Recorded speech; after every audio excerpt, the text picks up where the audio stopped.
Olá pessoal, tudo bem com vocês? Então vamos dar continuidade aqui ao nosso curso de Química Inorgânica 2 e vamos falar um pouquinho hoje sobre a nomenclatura dos compostos de coordenação, tá bom? Então vou passar para vocês aqui agora, a partir de agora, as regrinhas para a gente poder dar um nome a esses compostos de coordenação.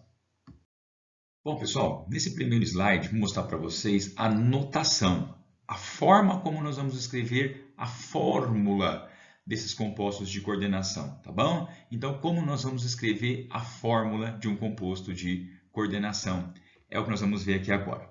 Bom, segundo as regras estabelecidas para a IUPAC, nas substâncias de natureza iônica, o cátion deve ser escrito em primeiro lugar. Então vamos lá, vamos parar um pouquinho, vamos analisar essa afirmação que está nesse primeiro parágrafo aqui.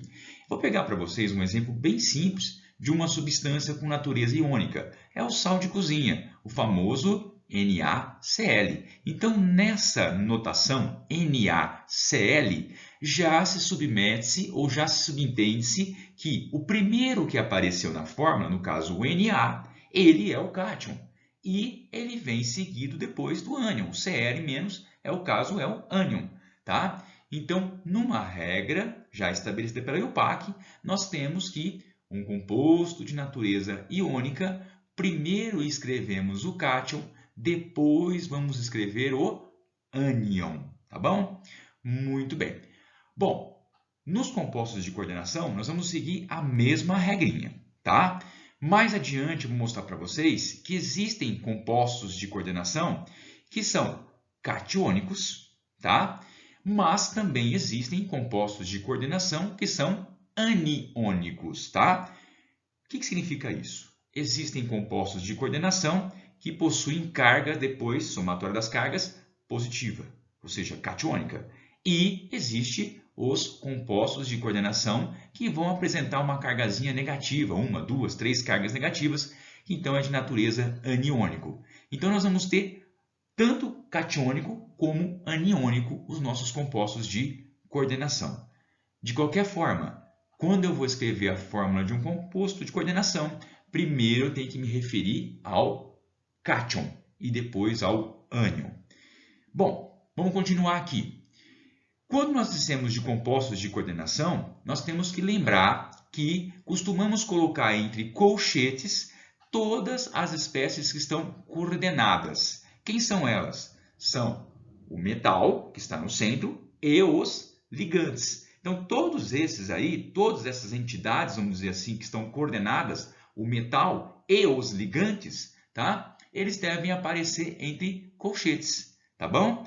E ainda mais, quando os ligantes forem formados por grupos de átomos, por exemplo, H2O, tá? NO2, que mais? NO, por exemplo, tá?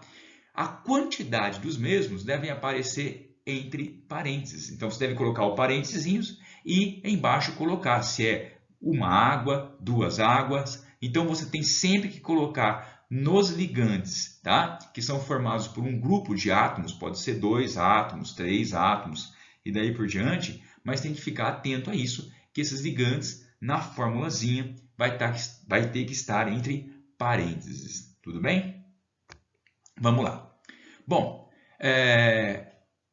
a gente tem alguns exemplos, já mostrei para vocês nas aulas anteriores, que nós temos um metal e ele pode estar coordenado com ligantes diferentes. Por exemplo, eu posso ter, por exemplo, lá um cobalto e esse cobalto, esse metalzinho cobalto, ou o íon cobalto, por exemplo, cobalto 2+, ele pode estar associado a 4 moléculas de amônia, uma de cloreto e uma de água, por exemplo.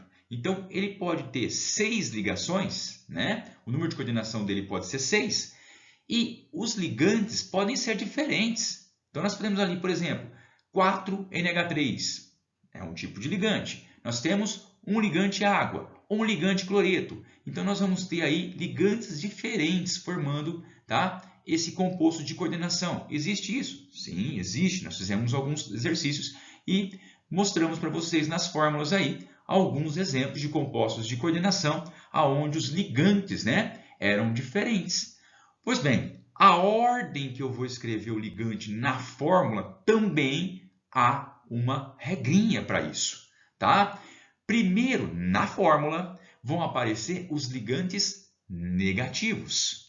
Depois, os ligantes neutros. E, por último, os ligantes positivos. Então, esta ordem é importante quando eu vou escrever a fórmula de um composto de coordenação, ok? Primeiro, os ligantes negativos vão aparecer na fórmula, depois os ligantes neutros e, por último, os ligantes positivos. E aí deve vir a seguinte pergunta para vocês. Mas, Rubinho, e se existir, por exemplo, 3 ligantes negativos, né? Como é que eu faço? Eu sei que eles têm que aparecer em primeiro, mas os 3 são negativos. Como é que eu faço isso aqui? Aí existe uma outra regra também, tá bom? Existe uma regrinha que fala o seguinte: quando a natureza do ligante é a mesma, por exemplo, eu tenho 3 ligantes aniônicos, né? 3 ligantes negativos, no caso, né? Eles devem ser colocados em ordem alfabética conforme o primeiro símbolo do elemento que está ligado ao metal. Então, isto é muito, mas muito importante, tá? Então, fiquem atentos a essas regrinhas, porque é assim que nós vamos partir agora, começar a escrever os compostos nossos de coordenação. Bom, pessoal, nesse próximo slide aqui, eu vou mostrar para vocês um pouquinho, tá? 2 exemplos de compostos de coordenação iônicos, tá? O primeiro deles, eu vou colocar para vocês catiônico, tá? Como exemplo, vou pegar aqui, olha, o composto PT, tá? Cl, NO2, NH3, 4, fecha colchete, 2+. Bem, o que isso significa, pessoal? Vamos lá colocar tudo em prática aquilo que nós falamos no slide anterior. Primeiramente, o que eu tenho aqui? Primeiro, eu tenho o meu metalzinho aparecendo aqui dentro do colchete. Então, já me mostra que tanto o Cl, quanto o NO2, quanto as amônias, pelo fato de estarem dentro do colchete, todos eles estão ligados, tá? Formando aí o meu composto de coordenação. A esfera interna dele totalmente fazem parte, essas espécies estão aí mostradas, tá? Bom, muito bem. Repare o seguinte, olha, primeiro apareceu o metal, depois apareceu o Cl e, na sequência, o NO2, depois, por último, o NH3. O que a gente fez aqui? Por que a gente usou essa sequência aqui? Vamos entender isso que foi falado no exemplo anterior, tá? Primeiro, quando eu vou escrever a fórmula de um composto, eu tenho que lembrar que eu tenho que colocar os meus ligantes, tá? Numa ordem que seja primeiro os ligantes negativos, depois os neutros e por último os positivos. Vamos lá. O que eu tenho aqui? O Cl, ele é Cl-, ele é negativo. O NO2 também é uma espécie negativa. Então, repare, eu tenho tanto o Cl negativo quanto o NO2 negativo, tá? Então, os dois devem aparecer primeiro. Aí vem aquela última frase do slide anterior, tá? Eu vou levar em consideração o símbolo, tá? Do elemento que está ligado ali no metal. Então, qual que é o símbolo? Eu tenho o Cl, cloro, ok? E, no caso do NO2, quem está ligado ao metal é o nitrogênio. Então, portanto, cloro deve aparecer antes de nitrogênio, embora os dois sejam o quê? Negativos. Então, por ordem do símbolo, eu tenho o cloro aparecendo primeiro e depois o NO, tá bom? Muito bem. Então, presta atenção também. Outro detalhe aqui é que o NO, por ser formado por um grupo, no caso aqui, 2 ou mais elementos, né? Esse ligante é formado por 2 ou mais elementos, ele aparece entre parênteses, tá? Assim como eu tenho o NH3, que também é um ligante formado por 2 elementos, então também aparece entre parênteses, tá ok? Bom, vamos lá então. O que nós temos mais aqui para falar sobre ele? Nós temos então que apareceu a platina, o PT, depois apareceu o cloro negativo, NO2 negativo também, uma vez negativo também, e por último é NH3, que é ligante neutro, tá?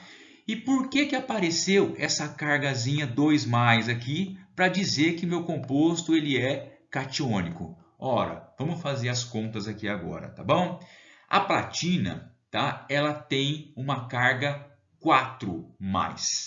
4+ para a platina. O Cl, ele é -1, tá? E o NO2, ele é -1 também. Então, eu tenho +4 com -2, sobra-se +2, uma vez que a amônia é neutra. Então, sobrou uma carga 2+. Então, portanto, o resultado do meu colchetezinho aí, do meu composto de coordenação, é que sobraram 2 cargas positivas. E isso garante que esse meu composto de coordenação que está aí, ele é catiônico. Tranquilos? Vamos a um outro exemplo agora de um exemplo de um ligante, de um composto de coordenação iônico mais aniônico. O que nós temos aqui? Nós temos o ferro, que está coordenado com 6 moléculas de CN.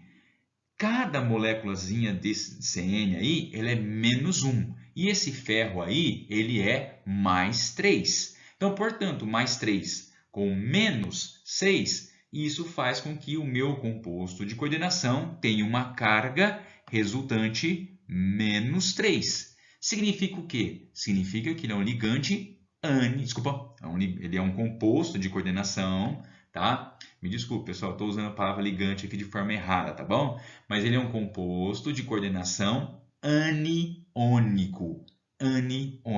Tá bom? Porque tem essa carga -3 aí, para mostrar para vocês. Então, eu mostrei para vocês aqui 2 exemplos de compostos de coordenação. Um deles catiônico, um deles aniônico. Na sequência, nós vamos dar o nome a esses compostos agora de coordenação. Bem, vamos lá então.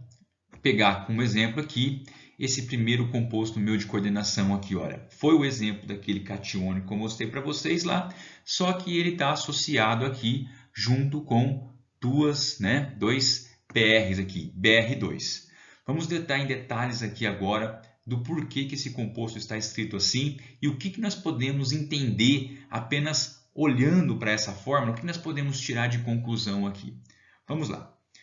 A primeira conclusão é que todas as espécies coordenadas estão dentro do colchete, como eu falei para vocês. O meu metal central é a platina, tá? E diretamente ligada a essa platina estão quais espécies? As que estão apenas dentro do colchete. Então, ligado diretamente à platina, estão elas lá, o cloro, o NO2 e os NH3. O BR2 está fora, portanto, ele não está ligado diretamente ao metal. Ele faz sim parte do que nós chamamos de esfera externa. Ele é um contra-íon. Ele está ali apenas para neutralizar, uma vez que o meu composto de coordenação, se vocês olharem no exemplo anterior, ele tinha uma carga 2+. Então, foi necessário 2 brometos, 2Br-, tá? Para poder neutralizar isso aqui e ficar agora tudo com carga 0, tá? Então, tá ali. E repare, outra coisa importante também aqui, olha, o meu composto de coordenação, ele é catiônico. Então, ele apareceu na fórmula antes dos BRs, tá? O que mais? Isso que eu comentei com vocês, né? O cátion, ele é escrito primeiro, então quem que é o cátion aqui? É o meu composto de coordenação inteirinho, tá? Ele aparece primeiro e depois o ânion Br-, tá? Lembrando que esse ânion Br-, ele está ali apenas como um contra-íon, ele não está diretamente ligado à espécie central. Bom, outra coisa importante aqui, tá? Os ligantes são formados por grupos de átomos, estão entre parênteses. Olha lá, o caso do NO2 e o caso do NH3. Então, eles aparecem dentro do parênteses. Mesmo que o NO2 esteja apenas em uma quantidade, em uma unidade, deve-se colocar o parênteses nele, tá? Porque ele é um ligante único, mas ele é formado por um grupo de átomos, NO2. Então, mesmo que seja um NO2, Ele tem que aparecer entre parênteses. Agora, o Cl, que não é um elemento simples, né? Está ali sozinho, o Cl não aparece entre parênteses, né? Outra coisa importante é que a ordem na qual foi escrito, já comentei com vocês, apareceu primeiro o cloreto, depois o NO2. Repare que agora estou colocando a carga deles, né? Ambos negativos, então eles aparecem primeiro e o NH3 aparecer depois deles, tá? Aí o cloreto aparece primeiro porque nós temos a regra da ordem alfabética para seguir aí. Então, espero que vocês tenham entendido aqui que, nesse primeiro exemplo, tá? O meu composto de coordenação, ele apareceu no início, tá? O que é o contraíon, que é a esfera externa, apareceu depois. Por que o composto apareceu antes, de coordenação apareceu antes, e o contraíon depois? Ora, porque o meu composto de coordenação, ele é catiônico. E lembra do NaCl? Primeiro aparece o cátion. Então, o meu composto de coordenação apareceu primeiro e depois apareceu o ânion. Bem, pessoal, nesse outro exemplo que eu coloquei para vocês aqui agora, também está lá no slide que eu falei para vocês sobre os compostos iônicos, compostos de coordenação iônicos, tá? Se vocês lembrarem bem, essa espécie aqui que está entre o colchetezinho aqui, ó, é o meu composto iônico. Lembra que lá eu mostrei para vocês? Esse composto iônico aqui, ele tinha uma carga 3-. Pois é. Agora, reparem o seguinte, tá? O cátion K+, ele aparece primeiro na fórmula. E depois é que vai aparecer o ânion, que é o composto de coordenação. Então, não é porque é um composto de coordenação, ele tem que aparecer sempre primeiro na hora que eu vou escrever. Não. Vai depender muito se ele é um cátion ou se ele é um ânion.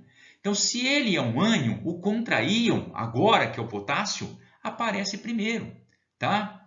Então, lembre-se bem disso. Primeiro o positivo, depois o negativo. Nesse caso específico desse exemplo, do K3FeCN6, o meu composto, tudo que está entre parênteses, tem uma carga 3-.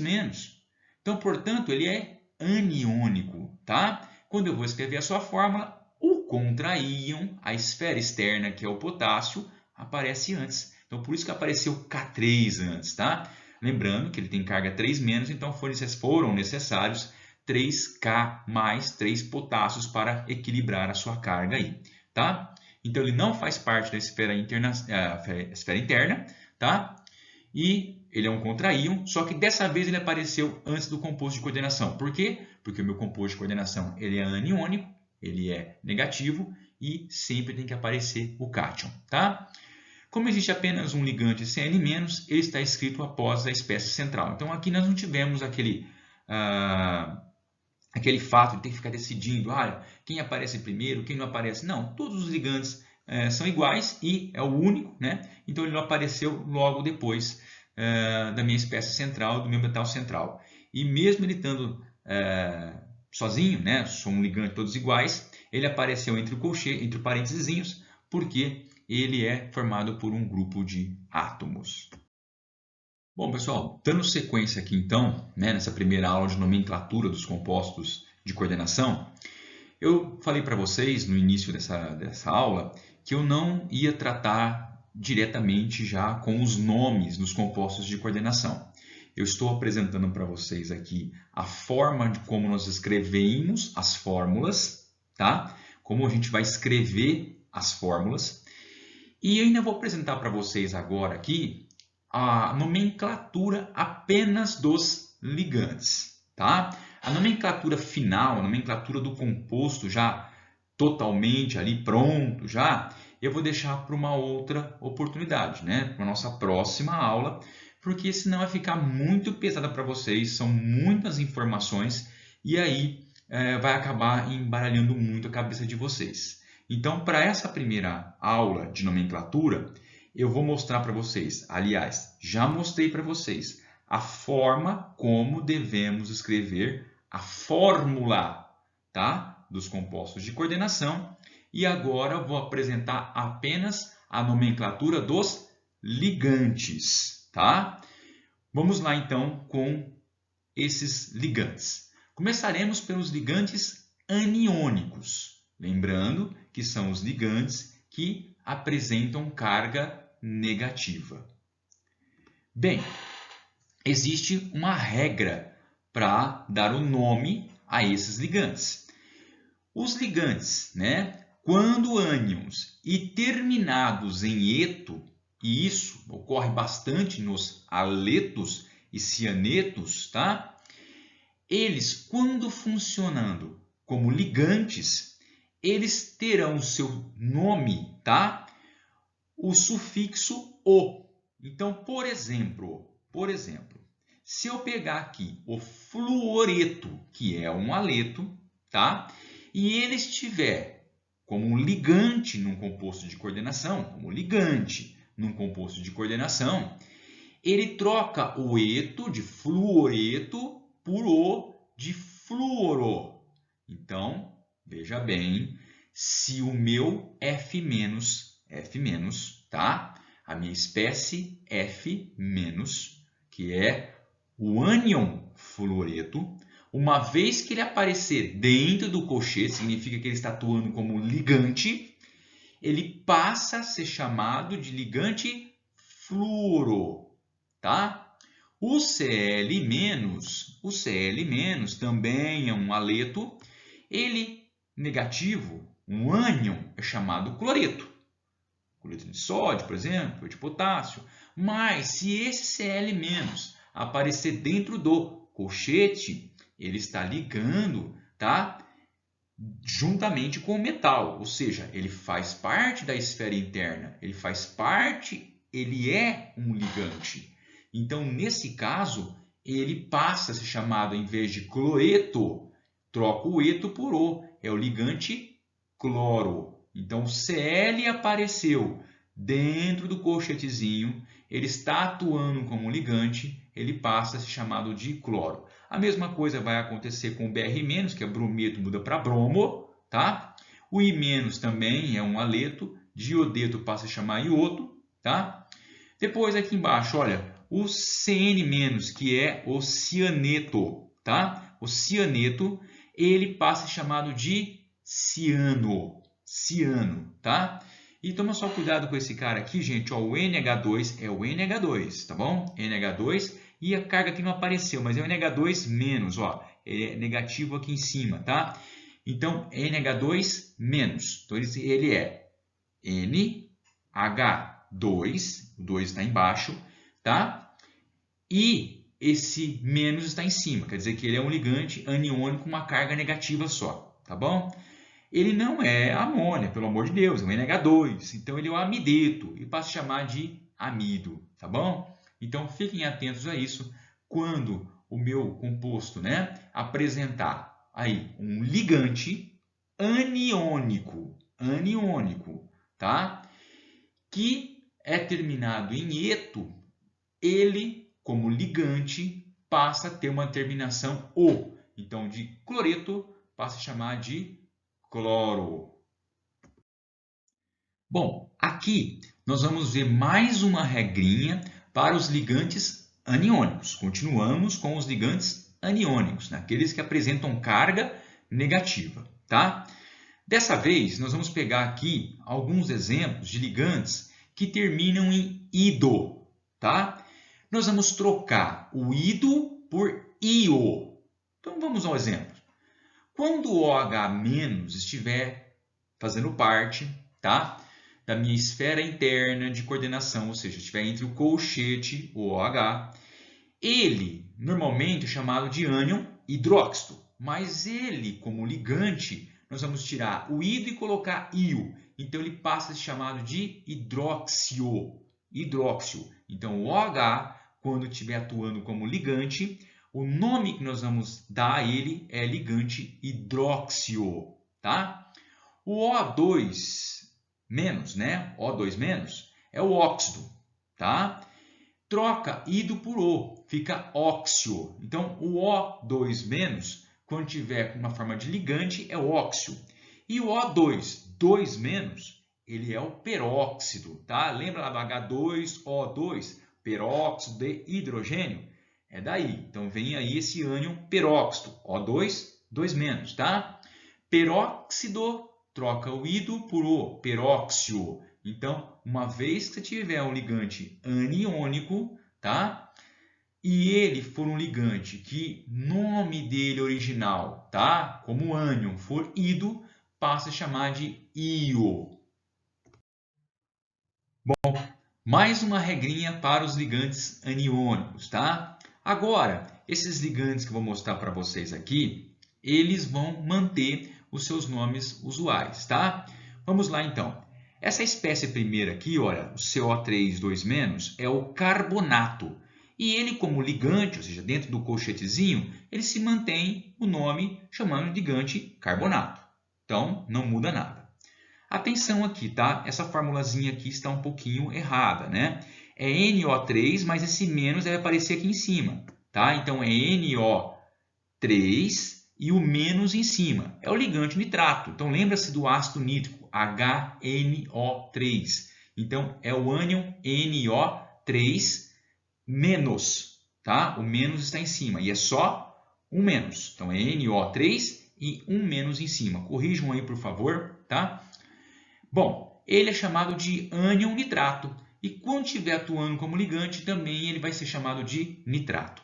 A mesma coisa aqui, olha, apareceu NO2, o menos deve vir aqui em cima, tá? É o nitrito, mantém-se como nitrito, tá? O ClO4, o menos está aqui em cima, tá? É ClO4 menos. É o perclorato, mantém-se como perclorato. Nós temos o SO4 2-, que é o sulfato, mantém-se sulfato. O C2O4 2-, é o oxalato, mantém-se o oxalato.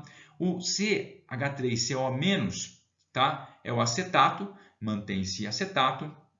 E essa última espécie aqui, olha, nós temos uma carga negativa aqui em cima, tá? Então é 3 e uma carga negativa aqui em cima. É o acetilacetonato, que a gente chama de ACAC. Então esses são alguns exemplos de ligantes aniônicos que mantém o próprio nome do próprio ânion, tá? Não tem que mudar nenhuma terminação dos mesmos. Então, tem uma regrinha para quando terminar em eto, para quando terminar em ido, tá? Esses ligantes aniônicos, mas de maneira geral, mantém-se então aí o nome dos ligantes como o nome do ânion.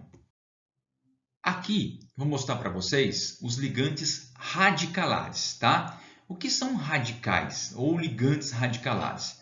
Então, se você pegar, por exemplo, essa espécie aqui, ó, CH3, ela é derivada do CH4, tá? Do metano. O que aconteceu com o CH4?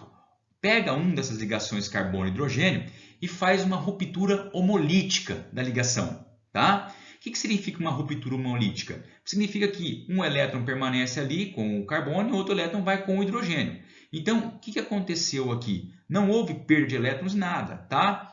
É uma espécie que formou a partir de uma cisão homolítica e ele tem um elétron desemparelhado, tá? Então, isso é um radical, tá? Quando isso acontece, e é bastante comum nos compostos orgânicos, né? Os derivados dos compostos orgânicos, os hidrocarbonetos principalmente, tá? Nós temos aqui o radical chamando metil e o nome do ligante também chamado de metil, tá? Mantém-se o nome deles aí. A mesma coisa com o etil. Você pega o etano, faz uma ruptura de uma ligação CH de forma homolítica, tá? E aí você tem o C2H5, né? Ele tem uma espécie desemparelhada, então por isso que ele é um radical. Ele é chamado de etil. A mesma coisa se você pegar, por exemplo, o benzeno e fizer ali o benzeno, né? É uma ruptura homolítica, ele passa a se chamar de fenil, tá? E o C5H5 é o 5-ciclopentanedienil, tá? Então, alguns ligantes aí radicalares que podem aparecer aí nas nossas fórmulas, tá? Então, quando aparecer um CH3, você já sabe, ó, é um ligante radicalar, tá? E ele é chamado então de metil.